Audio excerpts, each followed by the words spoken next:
Well, although I wasn't kumbaga present personally to actually view what is happening down the streets, no, especially sa EDSA and now sa Liwasang Bonifacio, but Mm. I think as far as our news reports go itong last couple of days, parang so far wala naman atang major na untoward incidents, no?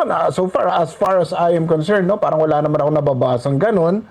So I guess baka nakabase din doon, no, yung mga law enforcers on how they behave, on how they usually make sure that there is continued peace and order dun sa nangyayaring pagkilos ng grupo nga na yan, ng religious group na yan. And siguro as far as that, baka yun lang po ang maiko-comment ko sa ngayon. Although I think there's also meron din pong parang mga initial comments na I think from the end of the rallies din, kasi yung mga leaders nila are of course we all know that a lot of their leaders are associated with the camp of the vice president, no? So very naman yan. And I think isa sa mga reklamo nila is there seems to be a parang hindi pantay yung pakikitungo then in terms of the charges being filed in relation to the corruption, no? Parang yun din po, tama po ba, parang yun po, meron po akong I guess hindi ko rin sila ma-blame, no, kasi as far as I can see sa ngayon, at least until now, parang nga naman wala rin masyadong nakukulong pa, no, na hindi kaalyado ng Malacanang. Well, hindi mo rin naman masisi yung mga nagkokomento na ganyan, of course, kasi may pondo naman talaga dyan at talaga namang dapat ginagawa rin ng mga law enforcers yung kanilang mga trabaho, especially the intelligence group of our, whether the police, no, yung mga police, no, hindi mo masisi. In fact, I would probably be agreeing with them in a way also, but at the same time, alam mo, baka talagang siguro yung mga nagplano na yan, baka talaga they really did a good job in making sure na very discreet at magiging surprise nga itong mga pagkilos na ito.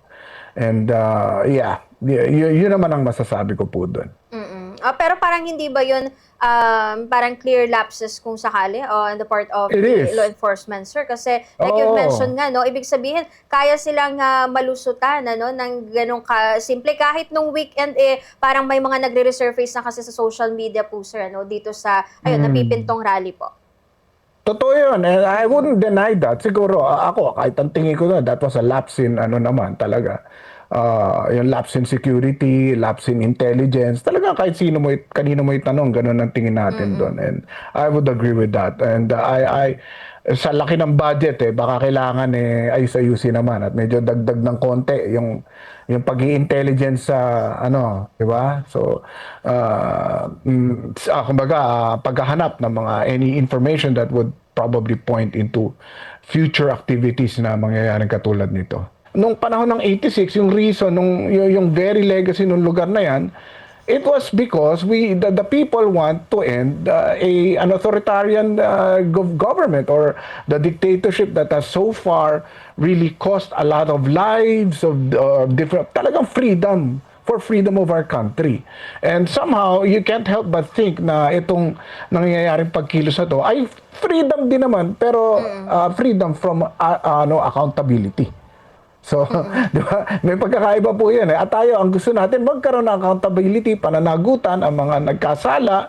And parang so far, sa unang tingin, ang tingin natin ay freedom from accountability. Ayaw nilang mapanagot sa batas sa anumang maaring cases na china-charge sa kanila. So, may pagkakaiba po. So, there are a lot of questionable things, and even the leaders that are showing up there, nireklamo nga namin si Senator Cayetano kasi, and even Congressman Leviste na nasa liwasan kanina, they keep on using this laban sign. We don't think it's proper for their group to do so. We don't think so dahil sa palagay namin ang mga gumagamit po nito ay yung talagang naghahangad ng selfless advocacies para sa bansa at hindi sa pangkaninong personality lang. At least until July 2, wala pa kasi tayong nakikitang na aresto or na-charge na kaalyado din ng Malacanang. So a lot of the people being arrested are perhaps not their allies.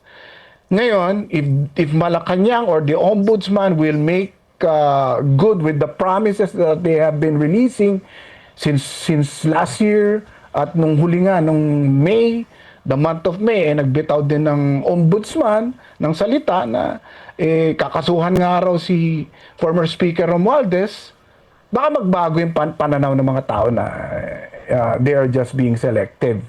Sa ngayon, parang gano'n ang tingin, no, ng iba. And I have to be fair, gano'n ang tingin namin. Kasi it remains to be seen whether they are not really selective.